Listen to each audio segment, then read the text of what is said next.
C'est un homme sans nom, X, appelons-le ainsi, Monsieur X. Il n'a consenti à me confier les secrets de son extraordinaire existence que si je garantissais scrupuleusement son anonymat. Et à plusieurs reprises, il a menacé, j'interromprais immédiatement nos entretiens si cette clause n'était pas respectée. Alors, que puis-je dire sans trahir cet engagement ? Monsieur X est âgé, il doit avoir entre 70 et 80 ans, mais allez savoir exactement avec ce diable d'homme. Malgré son âge, il donne une incontestable impression de vigueur, de force physique, et son regard clair vous transperce. Bref, vous l'aurez compris, le bonhomme n'est pas particulièrement commode, et lorsqu'il consent à se livrer, c'est toujours au compte-gouttes. Je l'ai rencontré par hasard. Enfin, c'est ce que je croyais, mais à vrai dire, aujourd'hui, je n'en suis plus très sûr. C'était il y a quelques mois. Je travaillais à la préparation d'un documentaire sur l'armistice de 1940 et je courais de bibliothèque en bibliothèque afin de me documenter. Un jour, à l'Arsenal, mon voisin de table s'est tourné vers moi. « Pardonnez-moi mon indiscrétion, mais je vois que vous vous intéressez aux événements de 1940. » C'était M. X, vous l'avez deviné. Et c'est ainsi que tout a commencé.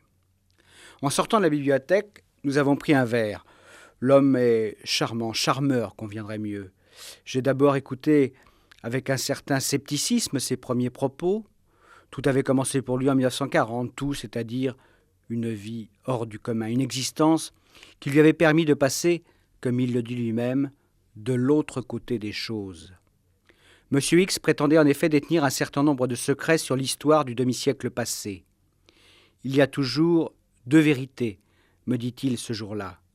La vérité officielle et l'autre, celle qui ne sera jamais écrite dans les livres d'histoire, mais qu'un petit nombre d'initiés connaît. Moi, j'ai le privilège de faire partie de ce cercle. Oui, je vous l'avoue, j'étais vraiment sceptique.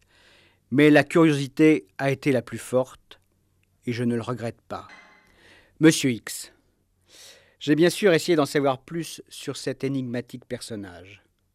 Hors micro, il a consenti enfin à me dire qu'il avait occupé de hautes fonctions, tantôt dans l'administration ou les sphères proches du pouvoir, tantôt dans le privé. Mais jamais sur le devant de la scène. Ce fut un homme de l'ombre, oui, même si cette expression prête un peu à sourire. Un homme qui, en tout cas, beaucoup fréquenté les officines des services spéciaux, officiels ou non. Il avait envie de parler, je le sentais, mais en même temps, il y avait chez lui une grande méfiance. Et lorsque je lui ai proposé de l'enregistrer, il a aussitôt poussé les hauts cris. Bref, à force de persuasion, je suis arrivé à mes fins. Nous avons convenu de nous voir en terrain neutre dans les bureaux d'une société d'import-export où, curieusement, nous ne rencontrons jamais personne. Encore un mystère de plus. Vous m'avez dit l'autre jour que pour vous, tout avait commencé en 1940. Alors, qu'est-ce que ça veut dire ? Ça veut dire que pour la première fois, peut-être, j'ai eu la révélation que nous vivons dans un monde de faux semblants. Oui, il faut être un peu plus clair quand même. Écoutez, à l'époque, j'étais un tout jeune homme. Après des études nonchalantes, j'ai eu de la chance d'être affecté dans un service un petit peu spécial. Un service de renseignement, j'imagine. C'est le deuxième bureau ? Peu importe. Ce qui compte dans mon histoire et ce qui va orienter à tout jamais ma vie, c'est que je découvre en ces années très noires que la trahison existe au sein même des plus hautes instances du pays. Moi, c'est une accusation grave, ça. Vous avez entendu parler de la 5e colonne ? Oui, comme tout le monde.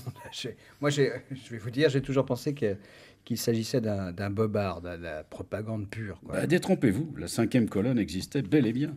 Mais alors, pas tout à fait là où on croyait la trouver.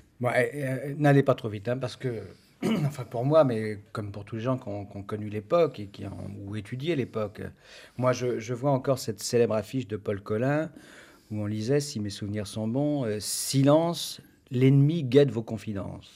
C'est-à-dire que, en gros, le gouvernement faisait croire à l'époque que des agents ennemis étaient infiltrés dans la population et renseignaient les nazis en vue de la guerre prochaine. Et il n'avait pas tout à fait tort. Au moment de l'invasion allemande, il s'est produit un petit peu partout en France des événements extrêmement curieux. Ainsi, ces mystérieux coups de téléphone censés venir de l'état-major, demandant à la population civile d'évacuer les villes et les villages frontières du Nord. Et ça marchait, ça? Et comment? Et si ça n'allait pas assez vite, les Allemands bombardaient un petit peu. Résultat, la panique. Une panique qui a précipité des milliers, des centaines de milliers de gens sur les routes. On cassait le moral de la population, mais alors surtout, c'était là l'essentiel. On gênait la progression des troupes françaises sur des routes totalement encombrées par ces colonnes de voitures, de charrettes, surchargées de meubles, d'ustensiles de cuisine. Enfin, tout ça, ça circulait en sens inverse. Je vous assure, c'était véritablement l'embouteillage du siècle. Donc, si je vous suis bien, l'exode, le fameux exode, a été provoqué par la 5e colonne. Tout à fait. Et il suffisait d'un tout petit nombre d'agents pour organiser cette horrible confusion. C'était de la guerre psychologique avant même qu'on ne l'invente. Je dirais même plus, la croyance dans cette 5e colonne était aussi importante que son existence même. Il fallait que les Français soient persuadés que les agents ennemis étaient partout et qu'il était donc urgent de fuir toujours plus loin, encore plus loin, puisque la catastrophe était inévitable. Mais vous avez des exemples? Oui, la propagation des fausses nouvelles. Un inconnu affirme avoir vu un parachutage de soldats allemands. Aussitôt, la garnison locale se met en chasse et perd un temps précieux à chercher ces fameux parachutistes imaginaires, alors que le vrai danger, lui, vient d'ailleurs. Oui, c'est la psychose, quoi. Oui, la psychose, mais alors une psychose minutieusement organisée. Un autre cas, tenez, que j'ai vécu personnellement. C'était dans un village normand, peu importe lequel d'ailleurs. Soudain, un coup de feu éclate. Les Allemands. Immédiatement, c'est la panique. Les habitants empilent leurs biens sur des brouettes, des chariots, des tombeaux. Enfin, on fuit comme on peut, on se lance sur les routes et ce flot de fuyards retarde tout simplement une unité qui montait au front. Ah, mais il y a quand même eu un coup de feu. Oui, mais il avait été tiré par une brave femme qui avait tout simplement tué son chien malade. Oui, bon. D'accord. Des agents ennemis, donc en petit nombre, étaient infiltrés en France. C'était de bonne guerre, si je puis dire. Mais je ne vois pas là la gigantesque trahison dont vous parliez tout à l'heure.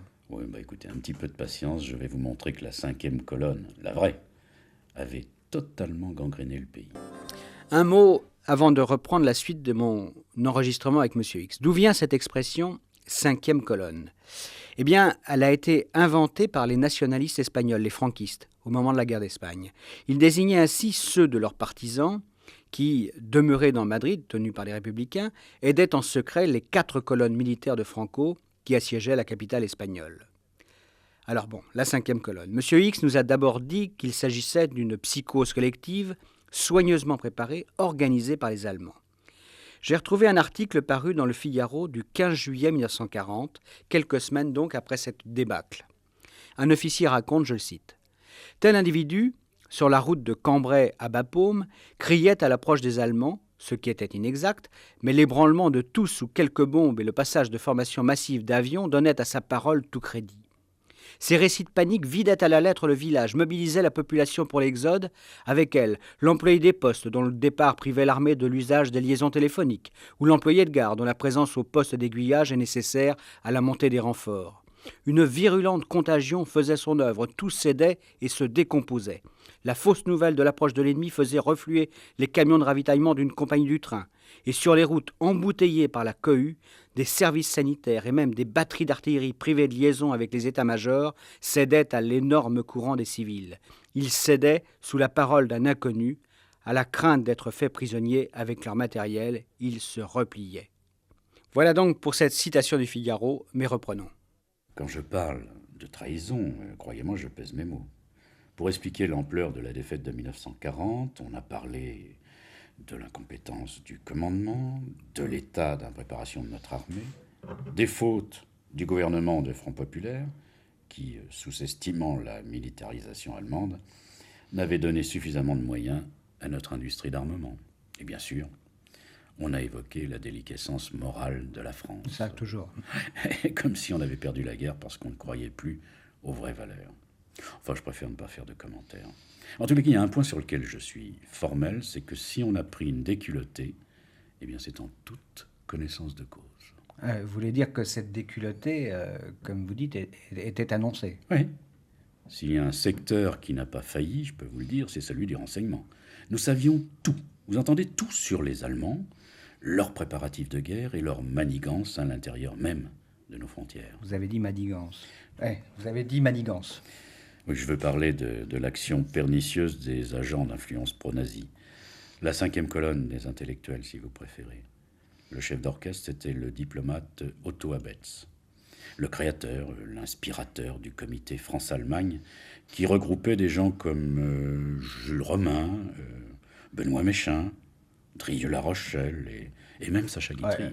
Sacha Guitry, vous n'allez quand même pas me dire que c'était un nazi, non? Bien sûr que non, mais lui et les autres étaient germanophiles. Et tous contribuaient parfois, malgré eux d'ailleurs, à la pénétration des idées des nazis. N'oubliez pas qu'à l'époque, dans les milieux conservateurs, on se disait que faire les yeux doux à Hitler, c'était peut-être la meilleure façon de repousser Staline.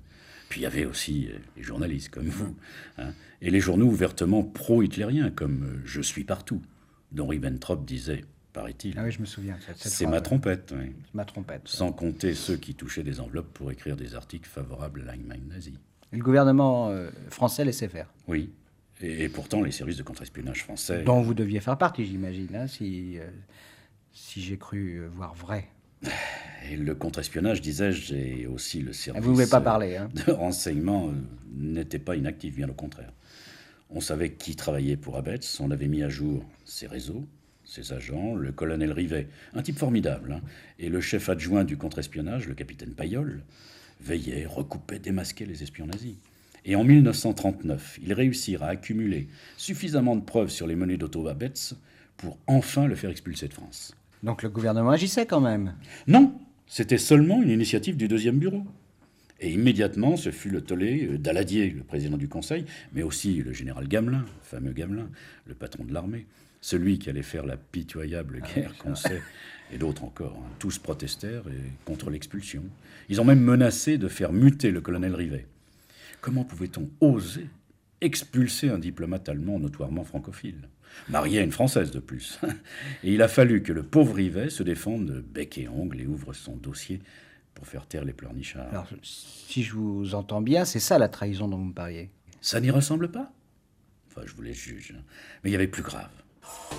Aveuglement ou trahison? C'est vrai en tout cas que l'expulsion d'Otto Abetz, il reviendra triomphalement en 1940 comme ambassadeur du Troisième Reich et sera le premier artisan de la politique de collaboration franco-allemande. C'est vrai donc que cette expulsion avait provoqué beaucoup d'émoi en France. Les partisans de l'Allemagne accusaient les fauteurs de guerre d'être à l'origine de cette expulsion. Et il est exact, comme le disait M. X, que le gouvernement aurait souhaité que cette mesure d'expulsion fût rapportée. Pour en revenir à la 5e colonne et à l'entreprise de propagande des nazis en France, voici ce qu'écrit Henri Navarre dans son livre « Le service de renseignement » paru chez Plomb. La 5e colonne n'était pas, comme on l'a souvent cru, de nature militaire. Elle était politique, idéologique, intellectuelle, journalistique, mondaine. Elle avait ses représentants dans tous les milieux. Par l'anesthésie du moral de la nation et par l'affaiblissement de la volonté de défense qu'elle contribuait largement à provoquer, elle allait être l'une des causes de notre défaite. Je vous ai dit précédemment que si des gens n'avaient pas failli, c'était bien ceux des services de renseignement. Je vais d'ailleurs vous en donner une preuve éclatante. C'était une histoire absolument extraordinaire. C'est celle d'un déçu du nazisme.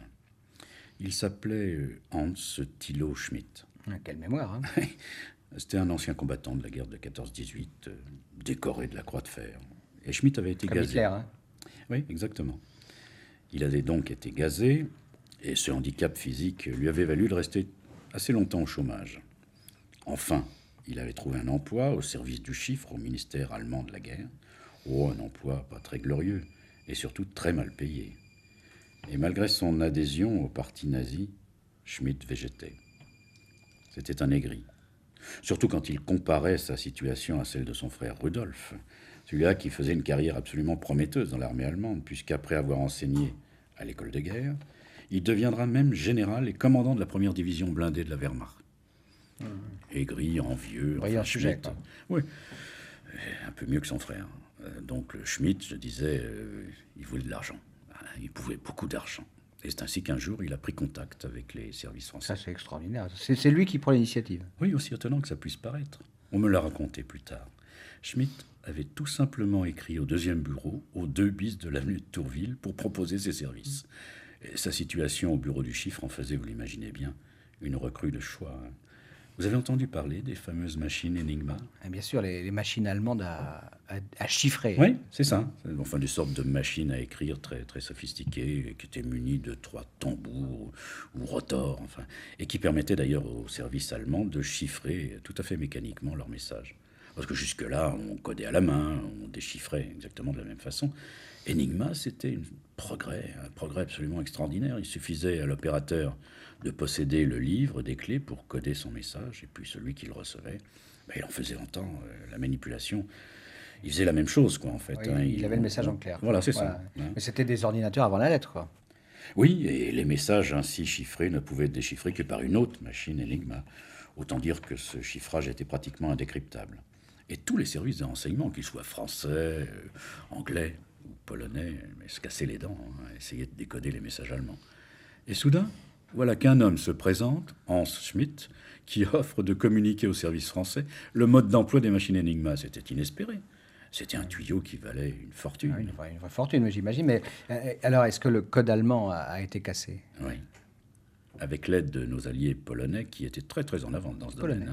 Oui. Cette réussite aura d'ailleurs les conséquences absolument incalculables plus tard, au cours de la Deuxième Guerre mondiale tout simplement, puisque les alliés pourront déchiffrer les communications militaires allemandes, et ce fut d'ailleurs un des secrets les mieux gardés au sein du commandement allié, un secret paradoxalement très embarrassant par ailleurs. Je comprends pas. Mais si, imaginez que vous connaissez tous les plans de l'ennemi. Si vous parez systématiquement ses coups, vous lui donnez des soupçons. Il devine que vous avez des antennes chez lui. Enfin bref, il peut être tenté de changer son système de chiffrage. Le cas s'est posé dramatiquement à Churchill, au moment du bombardement de Coventry. Grâce à Enigma, les Anglais savaient que la ville allait être massivement bombardée. S'ils donnaient l'ordre à la population d'évacuer la ville, ils faisaient comprendre illico aux Allemands qu'il y avait une fuite chez eux et qu'ils avaient la possibilité d'intercepter leur communication. C'était quand même un sacré cas de conscience pour Churchill, non? Eh bien, Churchill a tranché. Les Anglais n'ont pas bougé. C'est très anglais, ça. Et la préservation du secret d'Enigma a été payée par la mort de centaines de civils sous les bombes allemandes. D'accord pour Churchill et Coventry, mais je voudrais qu'on revienne à Schmitt, moi. Écoutez, Schmitt ne s'est pas contenté de livrer Enigma. Il nous a aussi alimentés en informations les plus diverses. Vous avez des exemples? Bon, autant que vous en voudrez. Grâce à Schmitt, nos services connaissaient dans le détail, par exemple, le programme de réarmement de la Wehrmacht. Ils savaient aussi que le commandement allemand avait privilégié l'utilisation massive des blindés. Je vous rappelle qu'à la même époque, en France, un certain colonel de Gaulle prêchait aussi dans le désert exactement la même théorie. Bon, que vous dire encore, je sais pas, l'occupation de la Rhénanie, l'annexion de l'Autriche, l'invasion de la Tchécoslovaquie. Celle de la Pologne avait été annoncée à l'avance par Schmitt.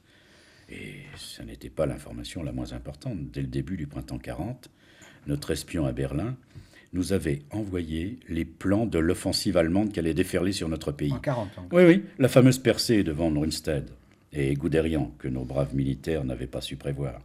Je vous le dis, nous savions absolument tout. Nous n'avons rien fait, et quand je dis nous, je parle du haut commandement, du pouvoir en place. Alors, maintenant, vous comprenez que je puisse parler de trahison. Naturellement, j'ai cherché à recouper les informations de M. X. Dans l'imposant ouvrage d'Anthony Cave Brown sur la guerre secrète, j'ai trouvé confirmation de l'existence d'un espion allemand qui correspond à Schmitt, traître rancunier et intéressé. Brown le désigne comme étant la source D. Et son correspondant, on dirait aujourd'hui son officier traitant, y est appelé Bertrand. Je cite Brown. Avec les données fournies par Source D, Bertrand était désormais en mesure de présenter une réplique d'Enigma, réplique qui fut construite par une usine franco-américaine établie hors de Paris et spécialisée dans la fabrication de caisses enregistreuses. Si l'on s'en tient aux affirmations françaises, Source D, ayant par ailleurs commencé à envoyer une communication régulière des changements mensuels de clés de code opérés par la Wehrmacht pour décourager toute tentative de violation dans ce domaine, les Français avaient maintenant la possibilité de déchiffrer les codes allemands les plus hermétiques. Mais bien entendu, cela ne pouvait durer que dans la mesure où Source D continuerait à fournir les indispensables modifications intervenues.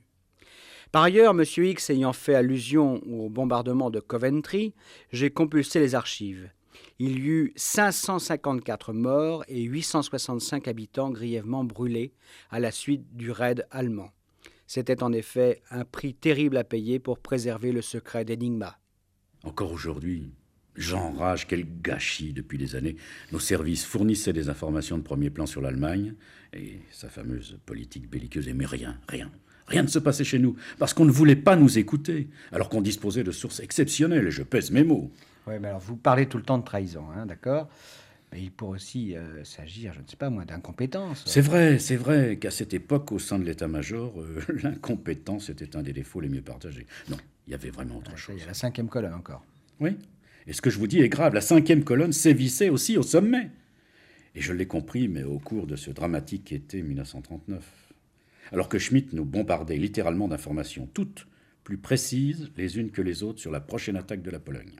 La Pologne, avec laquelle, je vous le rappelle, nous étions liés par un traité d'assistance. Un petit détail, comment Schmitt communiquait avec les services français ? Le plus simplement du monde, il écrivait des lettres à l'encre sympathique. Pas très fiable, non ? Pourquoi ? Ça a marché pendant des années. Et si Schmitt a fini par se faire prendre, c'est pour une toute autre raison. La trahison, une fois de plus. Mais je vous le raconterai tout à l'heure. Été 1939, donc, Schmitt nous alerte en juin. Attention, c'est pour la fin août. C'est l'invasion de la Pologne. Alors, j'imagine que l'information est transmise tout de suite au gouvernement. Oui, mais curieusement édulcorée. Pourquoi ? Dans la note qui est envoyée au gouvernement, on ne parle pas d'attaque possible, mais de tension possible. La différence est quand même de taille, non ? Alors, vous mettez en cause quelqu'un, là ? La hiérarchie militaire, c'est évident. Là-haut, quelqu'un avait intérêt à minimiser systématiquement l'importance des formidables renseignements que Schmitt nous transmettait. Et quand la Wehrmacht est enfin entrée en Pologne, le 1er septembre 1939, il était trop tard. Nos alliés n'avaient plus qu'à se débrouiller par eux-mêmes et, comme vous le savez, ils ont résisté courageusement un petit mois et tout a été terminé. La défaite polonaise, je l'affirme ici solennellement, c'est aussi la victoire de la 5e colonne française. Oui, mais alors, vous étiez au courant, hein ? Vous n'avez rien fait ? Ben, j'ai fait ce que j'ai pu, comme Rivet, comme Pailleul. Il m'est souvent arrivé de donner un petit coup de pouce au destin ou à l'histoire, comme vous voudrez. Mais ça, je vous en parlerai plus tard. À l'époque, je n'étais qu'un tout petit jeune homme, une espèce de rouage subalterne, impuissant. Ouais, admettons. Alors, ce Schmitt, là, qu'est-il devenu, lui ? Ben, il a fini par être découvert et il a été assassiné par les nazis, à cause de nous. À cause de nous ? Enfin, à cause des Français, donc, expliquez-moi. Ben, le 14 juin 1940, les Allemands entrent dans Paris. L'une de leurs premières préoccupations était bien sûr de mettre la main sur nos archives. J'imagine quand même. Oui, mais j'imagine quand même qu'on n'avait pas laissé les archives en place. Hein. Détrompez-vous. Et ils ont trouvé intacts tous les fichiers des ministères, et même celui de la Sûreté, rue des Saussaies. Quant aux archives du haut commandement français, elles se trouvaient dans un wagon plombé dans je ne sais plus quelle gare, à portée de main des Allemands. C'est ainsi qu'avec la plus grande facilité, les gens de Canaries et d'Eydrich ont découvert qu'ils étaient espionnés depuis des années. Bon, le reste, ça a été un jeu d'enfant, une enquête policière classique, et Schmitt est tombé. Oui, d'accord, mais alors... Mais vous restez sans arrêt dans le flou, parce que moi, je veux savoir qui a trahi. Relisez les documents de l'époque, interrogez-vous, et comme moi, qui fus un témoin direct de ces événements, vous saisirez peut-être enfin que la défaite française, l'armistice de 1940 et la chute de la Troisième République ont été l'aboutissement d'un complot, et si vous le désirez. Mais un de ces jours, je vous en parlerai.